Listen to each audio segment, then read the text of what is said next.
Hi, everyone. Welcome to Coasters and Community, the podcast. I'm your host, Aaron Johnston, and we're talking how to build a brand in the theme park community. Each week, we hear from influencers, planners, vloggers, journalists, each as they share their own experience about building their brand within this community. Today, we're talking to Dawn Thornburg, better known as Just Out and About across various social media platforms. Dawn is primarily a YouTube vlogger, and I'm excited to talk to her about what all she's learned using that platform.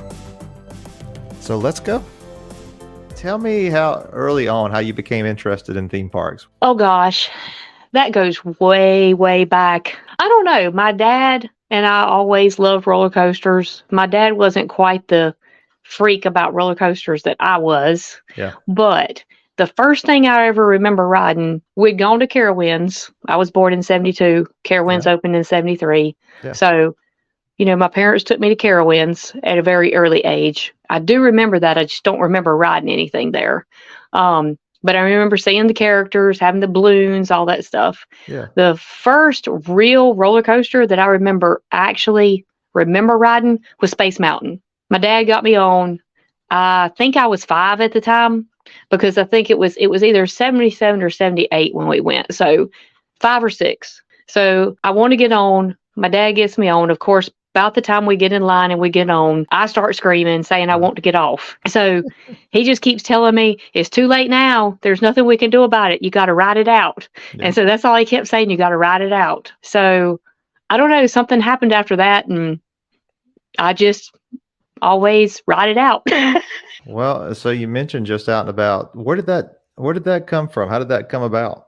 I had wanted to do a YouTube channel, social media channel, for probably a couple years.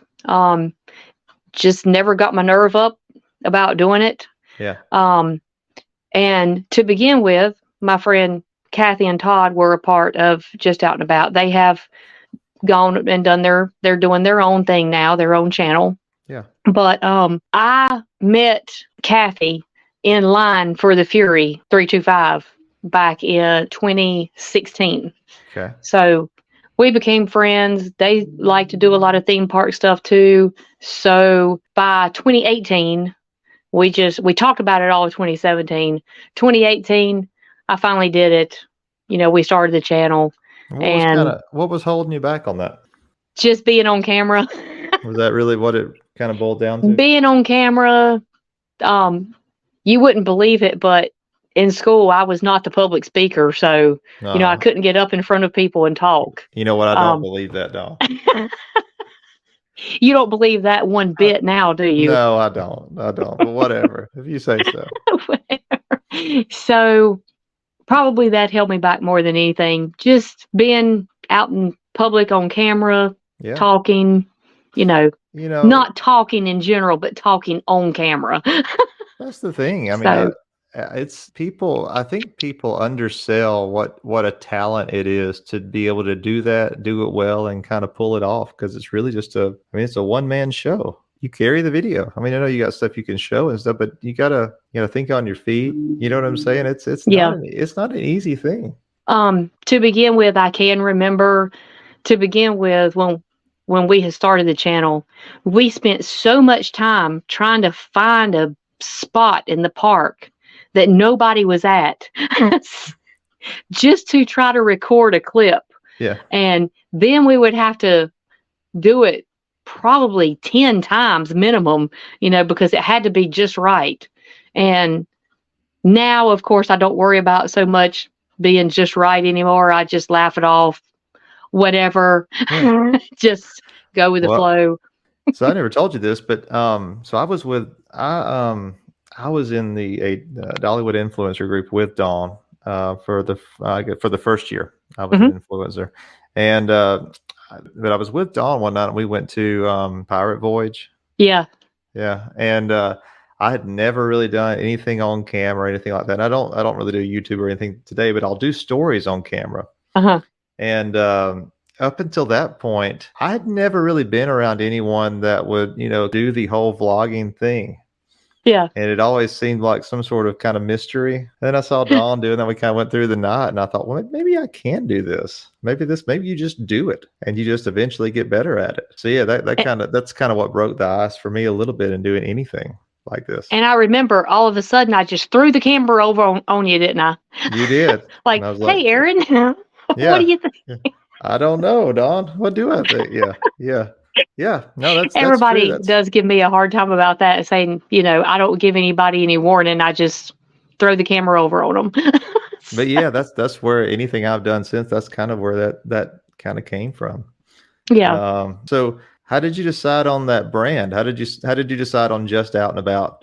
Well, to begin with, I wanted it to be primarily, I knew I wanted it to primarily be theme parks. But I also, if there was something else we were out doing, because we've actually done a couple of state parks, especially back when COVID had happened and some of the parks were closed down. We have a couple vlogs where we'd gone to some state parks, and we were actually visiting some North Carolina state parks, doing some hikes.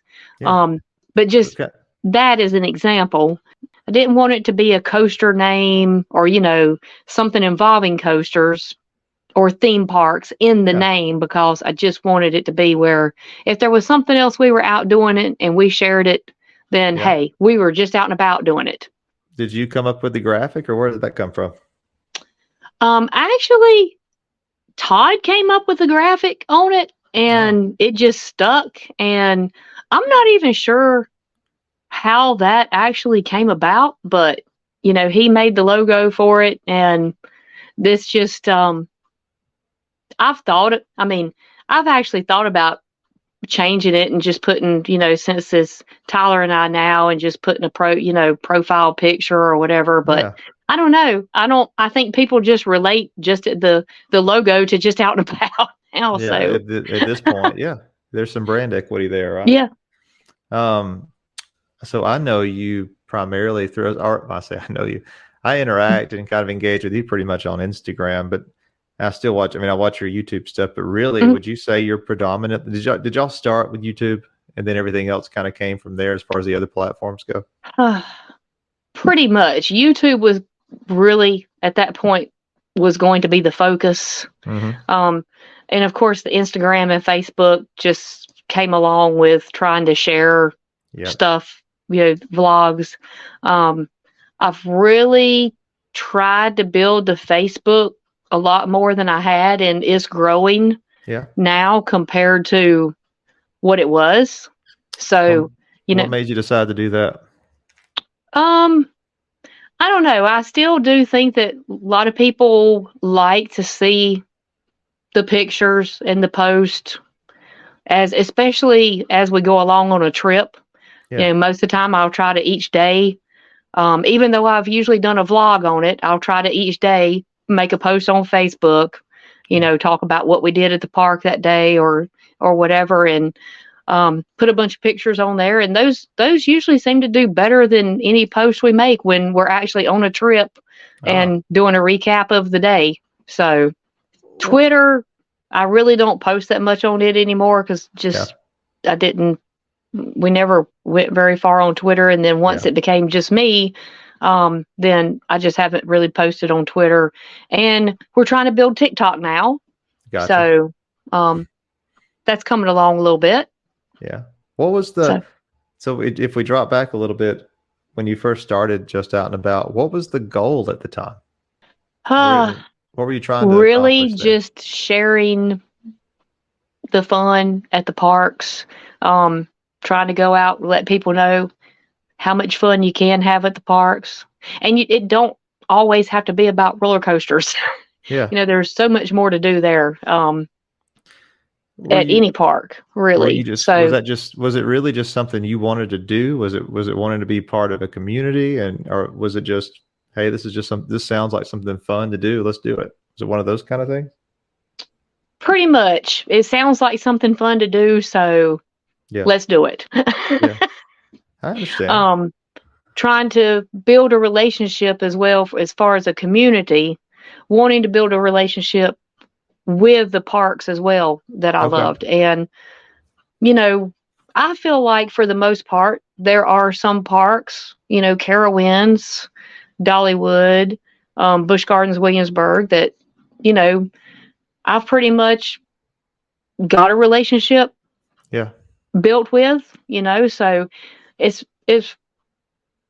it really feels like it pays off. Let's say, for instance, we were at Dollywood last week for CoasterCon, and all the, you had Josh and Wes and Pete and all of them just standing down, and they talk to you just like your family, because Yeah. I mean they know you now when you come in the park when you're there.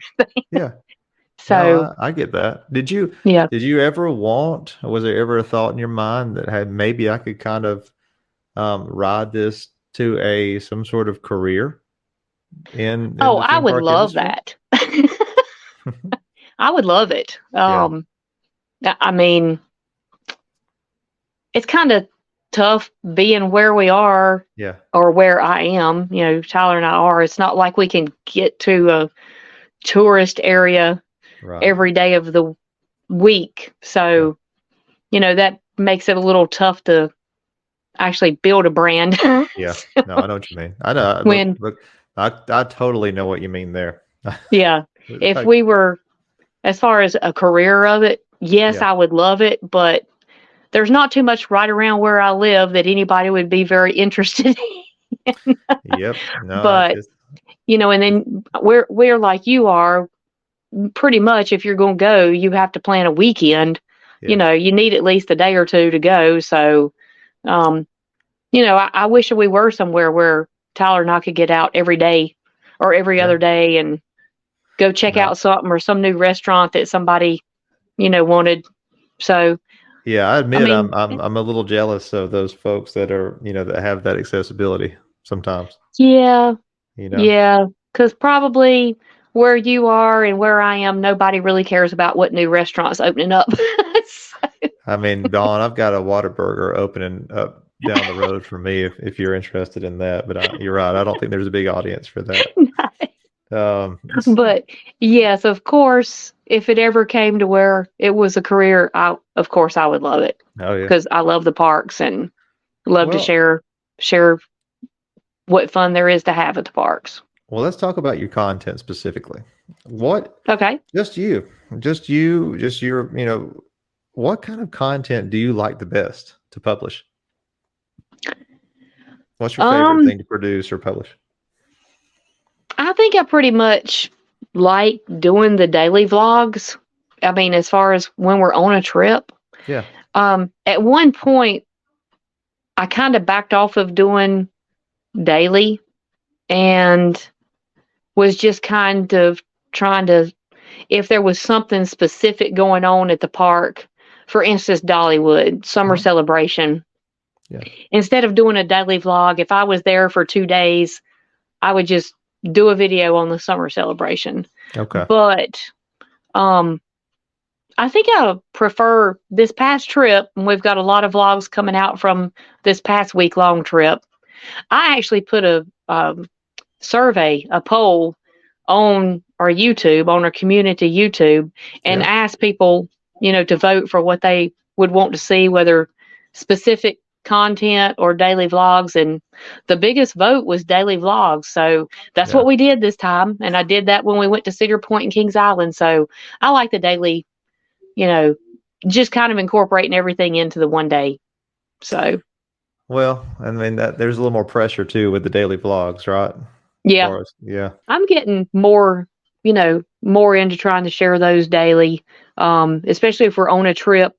Usually it'll be something I might not put together several clips, but at least show something that happened the day before on the reel. And I usually try to do a Facebook post, and I usually do it the very next morning. But this past week, I'm kind of like you mentioned for Disney World when we were doing CoasterCon. Yeah.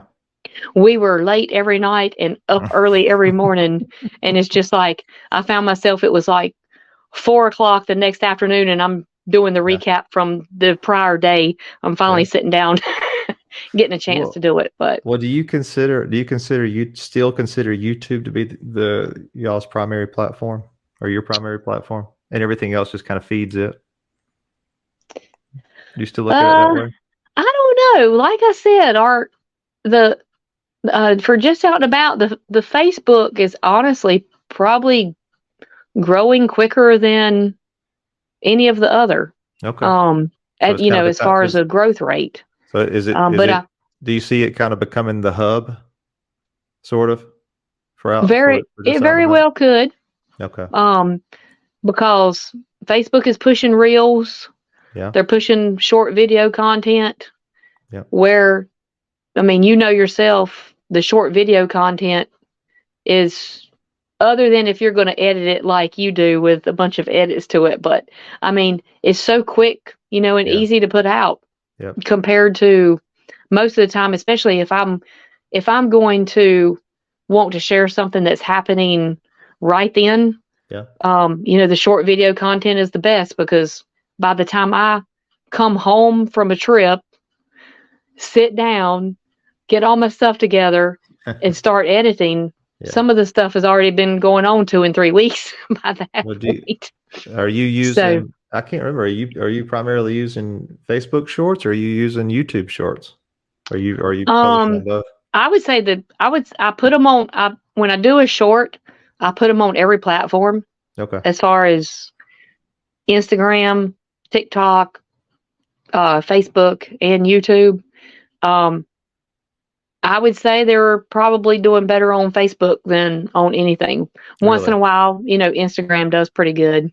Okay. And as far as you're talking about content, as you know, when we are on a trip, I put up tons of stories. Yeah. I try to keep the stories going for everybody. That's the way to follow us on a real time sort of thing. It's funny. I didn't understand the story thing when I first started, but I guess about a little over a year now ago, and now it's probably one of my favorite things, because I remember one of my friends saying, "I love it because you post it, then it disappears 24 hours later." And at the time, I was thinking, well, I don't want that. I want my stuff to kind of live for a bit. But once you figure out kind of how you want to use it, and actually, imagine this, tell the story of the day. Yeah. It's pretty fun. And just about all of my stuff, because I realized that, hey, it won't disappear if I make a highlight of it. Yeah. So that's true.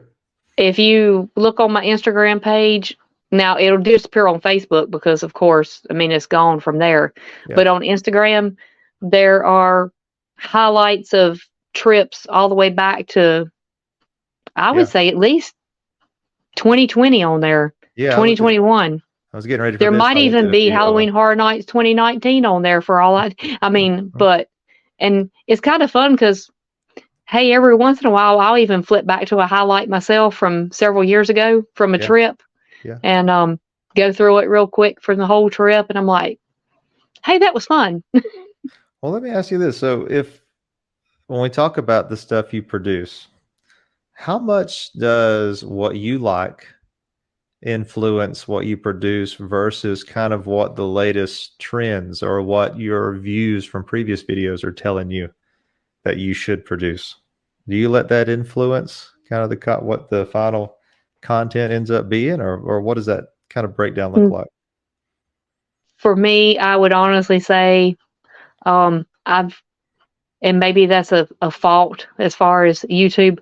I've never paid a whole ton of attention to analytics and all of that stuff. I just pretty much definitely see where it lands. Yep. Yeah. Just what comes at the moment and what we're doing and just trying to have fun with it. Sounds like to me you know your audience pretty well and you're pretty comfortable kind of knowing who you're talking to. Is that accurate? Yeah, that's pretty accurate. Yeah. Yeah. So when we talked a few minutes ago about kind of producing for the different platforms, how do you decide what's appropriate for what platform? As far as posting on different platforms, like what's going to go on YouTube as a short or Instagram, I've listened to so many things about trying to figure out what would do good on one. Yeah. But I still haven't figured it out because I'll think I say, okay, this does better on this platform. And about the time I think I have it figured out, change. I'll put something up there and it'll just fall flat, let's say on YouTube Shorts, and then on Instagram it'll blow up. Yep. And the next thing you know, vice versa, you put something even about the same content and it flip-flops and it blows up on YouTube Shorts. So, of course, yeah. I haven't figured it out yet, so I just put all the shorts or whatever. I'm just putting them on all platforms. Because I mean, I know there are people that follow just out and about on TikTok that don't follow on Facebook or don't follow on Instagram. So it's a little bit less for you. It's a little bit less about tailoring that content specifically for the platform and more about just trying to cover all of the platforms with generally the same content so that if I consume on one platform, I get roughly the same experience as I would on another. Is that a right. good way of kind of summing that? Right. Okay. One thing I was thinking about, like for y'all, let's say you're planning a trip and you're thinking about what content you want to, or kind of how you want to approach your content strategy for that upcoming trip. Do you kind of work through the process of saying, I'm going to try some different things on this trip just as a way to try to keep my content fresh? Yeah, right? I do. And I usually have a notebook. Yeah. I've got a notebook that if something hits me, then I jot something down, and you can ask Tyler, part of the time I've got a little piece of paper in my bag. Yeah. My park bag. If I've got some content that I really want to make sure, hey, I want to get this, then I've got it in there so I don't forget it, because I'll get there and get busy and then I'll leave and not have what I wanted. I'm sure that happens to you too. You have the best of intentions. That's exactly where I was going with that. Do you feel a certain amount of pressure that now when you visit from the perspective of, hey, I need to make sure I capture this and capture it in a way that I can use it later? I think so, that you want to do some of the different stuff so that you can share it. So we probably, for example, I mean, this might not be what you meant, but we'll probably do more of like extra tours compared to what we used to would do. Yeah.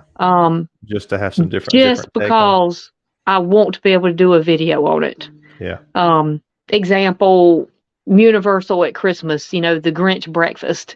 Not that I didn't want to have breakfast with the Grinch, but yes, it was primarily so I could get some video for it. Yeah, I get that. How much time do you say you spend on just out and about? I mean, easily, no matter what, I would say it still adds up to a couple hours a day. Yeah. I mean, well, because you're always working on vlogs too, aren't you? Typically. Yeah. Even if whether you're working on a vlog or whether you're trying to come up with some idea of, planning out what you're going to post. Yeah. I would easily say minimum a couple hours a day. Yeah. So, and another thing that I try to do too, if I've seen the comment, when anybody comments back, whether it's TikTok, Facebook, I mean, I will reply to every single comment that I see. Yeah. So let's say some of the park groups that we're in. Yeah. And you're in part, probably part of those park groups too, like Dollywood. Yeah. I mean, if I share my content over in those groups, and sometimes they really do blow up once in a while, especially on the Dollywood. Okay. And there will be so many questions or comments in that group. But I do still, even though that's in the group and it's someone else's group, but it's my post. So I feel like they allowed me to share my post. If there's people asking questions about this or that, I need to answer them. Where do you feel like you've made the biggest strides since you started? I guess I'd have to say just being more relaxed about doing and being more myself. Yeah. Like I said to begin with, a lot of our videos, it had to be just right, but it also sounded rehearsed sometimes. Yeah. So I don't want anything to sound rehearsed, period. If I can help it, So I guess just trying to be more relaxed and just cut up and have fun, not be so serious. What's been your most popular content? I would say our most popular ends up being Dollywood and Pigeon Forge area. I got you. You know, as far as actually what gets the most views, and probably you can tell by when I make a post on Facebook that probably are, as far as just out and about Facebook followers, are probably a lot of them have come from either some of the Dollywood groups I share in, because those posts are going to be what does the best out of anything. So that's the only thing I would go by is probably Dollywood content. So, or Dollywood and Pigeon Forge. Yeah. So I'm thinking apparently with those having more likes and responses, then probably part of the following is coming from that area. What are your kind of the go-to tools for what you use to produce your content? I use I do have TubeBuddy that I use as far as the analytics stuff on YouTube, but other than that, that's about it. That's about it. What do you do your editing in? In Adobe Premiere. How is the TubeBuddy working for you? I'm trying to decide whether it's really, to me, whether it really helps out or I'm just not using it. That's funny you say that. We were just talking in another episode to Theme Park Vision, and she was using the same, and she just couldn't figure out if it was actually helpful or not. She was saying the same, really? Same exact thing, that she was getting the data, but she couldn't really figure out what to do with that data or how to correlate that data into something useful. And if you don't really know how to use it, what to do with the data, then it's not really. Yeah.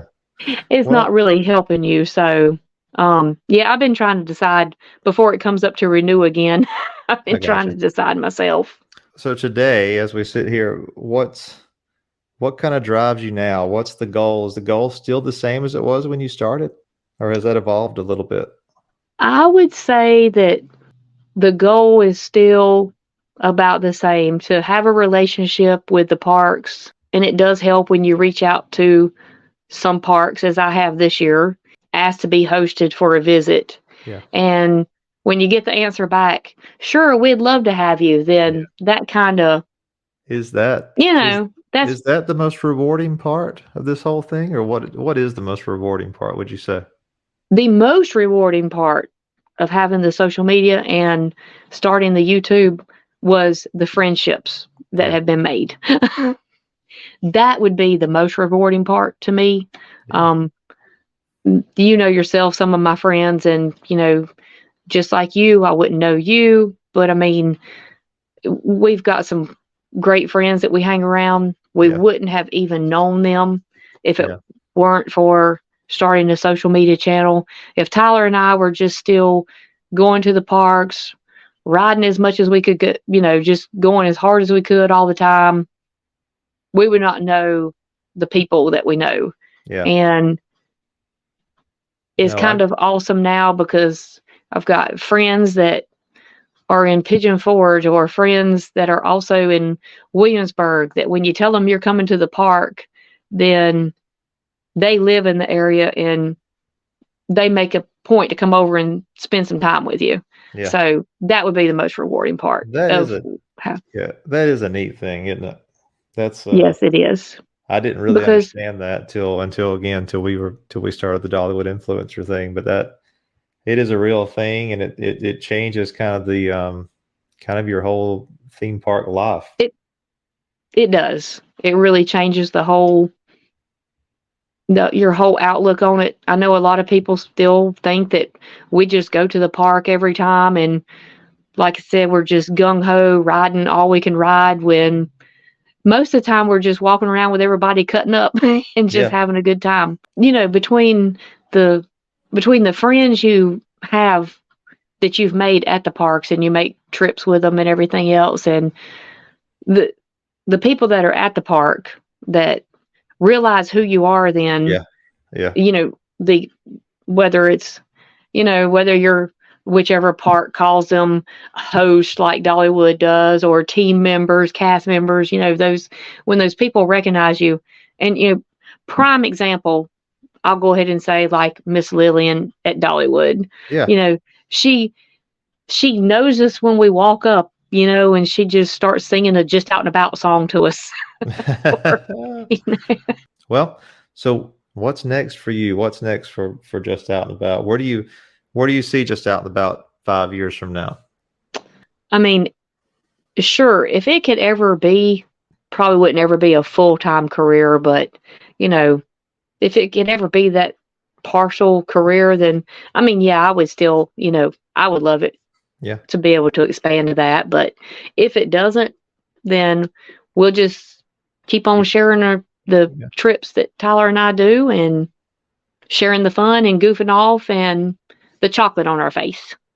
Well, if you could give somebody who's just starting out in this community, in kind of in the theme park community, wanting to do something similar to what you guys do today, I mean, what advice would you have for them? The main advice I would say is don't keep putting it off. If it's something you want to do, just go for it. If I would have gone for it 2 years prior to the time that I started, who knows, I may would have been further than I am today. But I put it off. I kept talking about it, and you just have to do it. Just put the camera up in front of your face and just just do it. If you need help planning your upcoming theme park vacation, I recommend reaching out to, me. I've spent years learning the ins and outs of theme park vacation planning and would love to help you plan your next visit to destinations like Walt Disney World, Disneyland, and Universal Orlando. Get started by going to nextstopaaron.com and clicking Plan a Trip.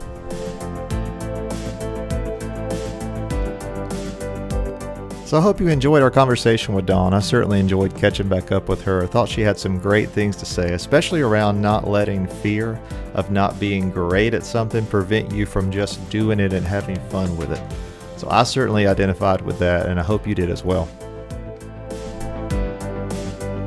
So stay tuned. We've got a lot of great guests coming up in future episodes. These are people I really enjoy their content, and I think you'll learn a lot hearing them talk about how they built their brand and how that can help you along to do the same.